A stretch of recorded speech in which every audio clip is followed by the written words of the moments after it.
कुछ उन विषय पर हम लोग बात करने जा रहे हैं जो कल वकील साहब ने कहा कि अगर इस विषय को ध्यान से सुना जाए, मतलब शब्दों के अर्थ को समझा जाए, तो अपने जीवन में परिवर्तन किया जा सकता है। भारतीय शास्त्रों के अंदर जो अंग्रेजी व्यवस्था में शिक्षा व्यवस्था आज पढ़ाई जा रही है, जो हम लोगों को पढ़ा करके स्कूल से कॉलेजेस से बाहर निकाला गया, मैं पढ़ के आया, वो पढ़ाई व्यवस्था आज तक मेरे समझ में नहीं आई कि हमको पढ़ाया क्या गया। क्योंकि जो भी अंग्रेजी के नाम थे, जो बीमारी के नाम थे, वो इतने लंबे लंबे अंग्रेजी में पढ़ाए गए कि आज तक हमको याद नहीं है। एट लास्ट बायो को हमने 10th में आने के बाद निरस्त किया और जीवन में कभी भी बायो न पढ़ने की कसम खाई। 2010 के बाद जब मेरा बेटा अपना बीमार हुआ और GTV में जाकर के धक्के खाए हमने, इन्हीं डॉक्टरों के पास जाकर के, उस डॉक्टरों के पास जाकर के जब मैंने धक्के खाए तो मैंने सोचा कि इस शिक्षा व्यवस्था को फिर से पढ़ेंगे। खैर 2007 से जो राजीव भाई का साथ मिला था और जो एजुकेशन सिस्टम पे हम लोगों ने कार्य चालू किया था, उसी से इसी शिक्षा व्यवस्था पर इस पर पढ़ाई चालू करी, मतलब आयुर्वेद से जानना चालू करा। आयुर्वेद के दम पर जो हम लोगों ने इस शिक्षा को जानना चालू किया, जो व्यवस्था चालू करी, उससे लगा कि ये शिक्षा व्यवस्था जो बात कर रहा हूं मैं, वो इतनी सरल है, इतनी सुगमता से है, इतनी सरल है कि यदि आप शांत होकर के इस विषय को सुनना और समझना चाहोगे तो आपके समझ में आएगा। अगर नहीं समझना चाहोगे तो अगले 14 साल फिर ऐसे ही लगे रहोगे, आपके समझ में कुछ नहीं आएगा। भारतीय शिक्षा व्यवस्था की सबसे मूलभूत व्यवस्था यह थी कि यहाँ भी एक भी व्यक्ति हमारे पास ऐसा नहीं था, एक भी महर्षि हमारे पास ऐसा नहीं था जो सिर्फ अपने नाम के लिए परेशान हो। एक भी ऋषि हमारे पास ऐसा नहीं था। अंग्रेजों की व्यवस्थाओं में सबसे बड़ी व्यवस्था यही थी कि वहां का जो समीकरण हमारे यहाँ आया, उसमें सबसे बड़ी व्यवस्था यही थी कि उनको सबको ये लगता था कि अगला जन्म तो होना नहीं, क्योंकि पुनर्जन्म उनके पास है नहीं, तो उनको ये लगता था कि इसी जन्म में जो नाम करना है हमको नाम कर लें। उस तहत पर उन्होंने सारी शिक्षा व्यवस्था को इतनी कठिनता के साथ अपने नाम पर कहा कि नाइट्रोजन 1762 में खोजी जाती है। ये जो नाइट्रोजन की बात हो रही है, 1762 में खोजने का हमारे यहाँ लिखा हुआ है, 1762 में नाइट्रोजन खोजी जाएगी, ये सोचने की बात है। उस शिक्षा व्यवस्था को छोड़ करके हम अपनी शिक्षा व्यवस्था के तहत पर चले और उस शिक्षा व्यवस्था को जब अपनी शिक्षा व्यवस्था के तहत पर हम देखने का प्रयास करें तो एक सरलता और सुगमता के साथ अपने पुराने वाले शब्द को वापस दोहराता हूं कि कहा था कि देवासुर संग्राम रूपक अलंकार है। चाणक्य ने कहा कि तुम शास्त्रों की रक्षा करो, शास्त्र की तुम्हारी रक्षा करेंगे। इन दोनों ही समीकरण को जब सरलता से आपने समझोगे और समझने के प्रयास किया, जब इन शास्त्रों पे जाकर के जब देखने का प्रयास किया, इसको समझने का प्रयास किया, तो बताया गया, जो गणित के अंदर हमें बताया गया, उसमें बताया धर्म के 10 लक्षण और 4 चरणों के आधार पर एक महायुग की कल्पना की गई है। यानी सारी गणित की व्यवस्था, जितनी भी गणित की व्यवस्थाएं हैं, जो कैलकुलेशन आपके शरीर के अंदर जो भी व्यवस्थाएं हैं, वो व्यवस्था एक महायुग के धर्म के आधार पर जो 10 लक्षण बताए गए हैं उनके आधार पर और 4 चरण के आधार पर सारी एक महायुग की कल्पना की गई है। अगले श्लोक में कहते हैं कि 43,20,000 एक महायुग में साल होते हैं, वर्ष होते हैं। कहते हैं 4 से, यानी धर्म के 4 चरण, 3 चरण, 2 चरण और 1 चरण से मल्टीप्लाई करो, 10 से डिवाइड करो, इन चारों को, जितना भी वर्ष आता है वो सतयुग, द्वापर, त्रेता और कलयुग का समय होगा। यह है धर्म के 4 चरण और 10 लक्षण की महत्ता। इसी धर्म के 4 चरण और 10 लक्षण की महत्ता पर जब पूरी कैलकुलेशन गणित की हम लोगों ने देखने की प्रयास किया, तो जो आप ये जो विपल, जिसको आप सेकंड मात्र से देख रहे हो, जिसको घंटा, समय, दिन या फिर इसके बाद पक्ष, माह, ये सब चीज देख रहे हो, उसी के आधार पर ये कैलकुलेशन करने के बाद एक विपल तक की, त्रुटि तक की व्यवस्था, गणित की व्यवस्था यहाँ पर कैलकुलेशन है। और त्रुटि के आधार पर सूर्य की गति, चंद्रमा की गति, ग्रहों की गति के आधार पर पूरी गणना करने के बाद, आगे बढ़ने के बाद मनु, कल्प और संवत तक की कैलकुलेशन, पूरी गणना उसी धर्म के आधार पर की गई। ये जो धर्म के आधार पर पूरी मास की और मन की संबत की कैलकुलेशन की गई, इसी के आधार पर फिर मनुष्य ने, व्यक्ति ने, जब उसने 5 ब्रह्मांड के 5 तत्वों को खोजने का प्रयास किया, जब ब्रह्मांड के 5 तत्वों को खोजा, पूरी कैलकुलेशन की, तो उसने अपने रहने और खाने के लिए सुगमता के साथ धरती पर खोज प्रयास किया। उसी धरती के प्रयास में 5 तत्वों को उसने वनस्पति में खोजा, यानी पेड़ पौधों में खोजा। जो 5 तत्व उसने वनस्पति में, पेड़ पौधों में वगैरह वगैरह कहीं भी उसने जो खोजा, उसके बाद अगली प्रक्रिया पे उसने अपने मनुष्य ने अपने शरीर के अंदर 5 तत्वों को खोजने का प्रयास किया।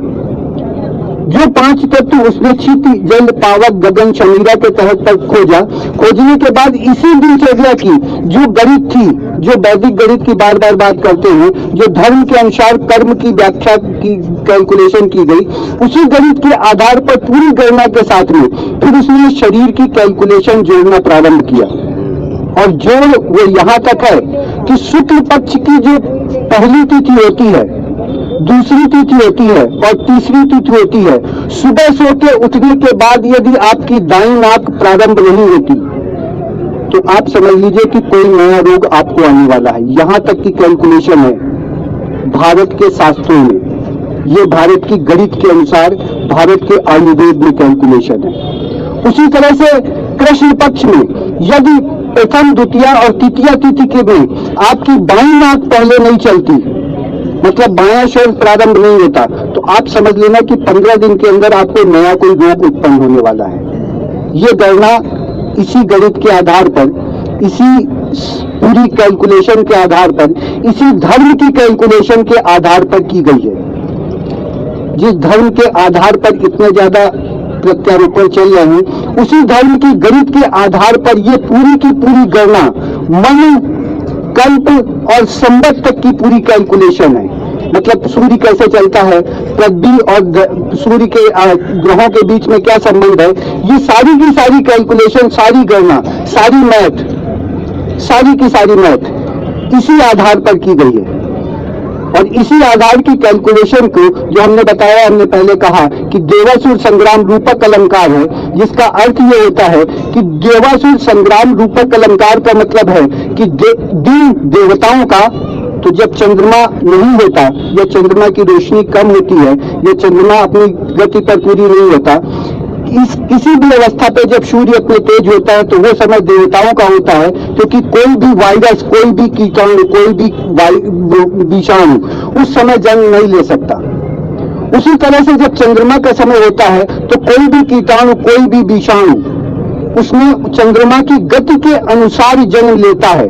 उसके पीछे कारण यह है कि सूर्य को की जो ऊष्मा है, वो ऊष्मा चंद्रमा को सूर्य स्वयं देता है, और जब सूर्य को ऊष्मा देता है तो चंद्रमा भी उसी गति के अनुसार किसी भी कीटाणु और विषाणु को मारता है, का नाश करता है।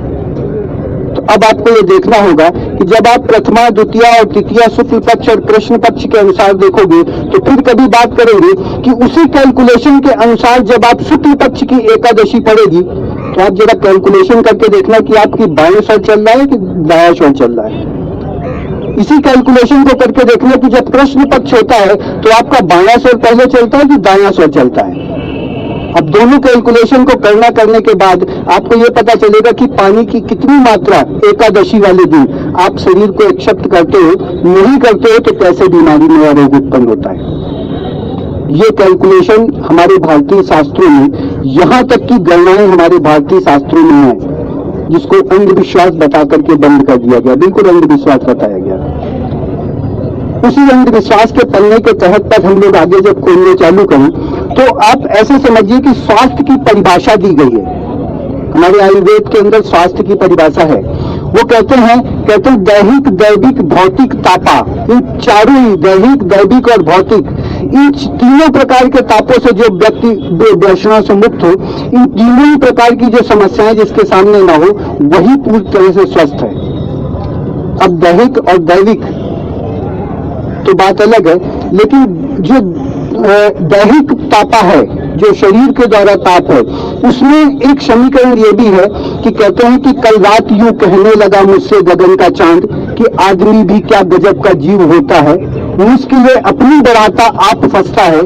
और फिर बेचैन वो सोता न जगता है। ये आदमी ही है जो अपनी इन्हीं गलतियों के कारण स्वतः देह के बीमारियों को बुलाता है और उन देह की बीमारियों को समाप्त नहीं कर पाता, तो नई नई समस्याओं में फंस करके फिर वो न सोता है न जगता है, सिर्फ दूसरे को ताने दिया करता है, दूसरे की गलतियां बताया करता है। इन्हीं समीकरण के आगे जब उस पे पहुंचे और उस समीकरण को देखने का प्रयास किया, उसको समझने का प्रयास किया, तो चरक ऋषि कहते हैं कि सबसे अहम बात यह है कि कोई भी अव्यक्त द्रव्य जब व्यक्त होता है तो उसमें अहंकार आना स्वाभाविक है, अहंकार आएगा। अब अहंकार तीन तरह से आता है, जिसको सात्विक, राजसिक और तामसिक कहा। ये तीनों में से तीनों एक में एक आपके पास अहंकार होंगे, तीनों की समष्टि होगी, मतलब सम होंगे अगर तीनों के तीनों, तो आप एक स्वस्थ व्यक्ति कहलाओगे। अब इस समीकरण को और आगे अगर डीपली जाएंगे तो यहाँ मन की स्थिति चालू हो जाती है, लेकिन जन्म के साथ ही जैसे ही माँ उठाती है, बच्चे को अपना स्तनपान कराती है, छाती से लगाती है, दूध पिलाती है, दूध पिलाने के साथ ही उसको आपको सात्विकता की पहली पहचान करा देती है। सात्विकता के आधार की पहली पहचान वहीं से कराती है, अपने परिवार से परिचय कराती हुई वही माँ उसको राजसिक भी परिचय कराती है। अब राजसिक और सात्विक का परिचय होने के साथ वो तामसिक का भी थोड़ा सा परिचय लेता है, क्योंकि तामसिक प्रवृत्ति भी अगर थोड़ी सी नहीं होगी, सम नहीं होंगी तीनों, तो सृष्टि चलेगी नहीं, सृष्टि समाप्त हो जाएगी। और ये सारे ही ऋषि गण मान रहे हैं कि थोड़ा थोड़ा तामसिक, सात्विक, राजसिक तीनों ही समीकरण आपके शरीर के अंदर होने चाहिए। लेकिन उसी समीकरण को जब आगे आप समझो तो मन, क्रम, वचन, इन तीनों के कारण, जिसे प्रज्ञा अपराध कहा, उस प्रज्ञा अपराध के कारण जो समीकरण, जो अस्वस्थता हमारे पास आती है, वो उससे भी ज्यादा गहनता होती है, जिसमें बात पित्त, कफ के कारण आती है। आपको बार बार अगर एक बात कही जाए कि आज आपको बुखार है, आपको बुखार है, आपको बुखार है, लगातार एक सप्ताह तक आपको लगातार कहते नहीं तुम्हें बुखार है, तो बुखार है, तो एक सप्ताह बाद आपको बुखार नहीं होगा तो भी आपका मन मानने लगेगा, और 15 दिन बाद आपको बुखार नहीं होगा तो भी बुखार आ जाता है। ये लगातार मानसिक दशाओं के ऊपर है, जिसको मन, क्रम और वचन के तहत बीमार होना बताया।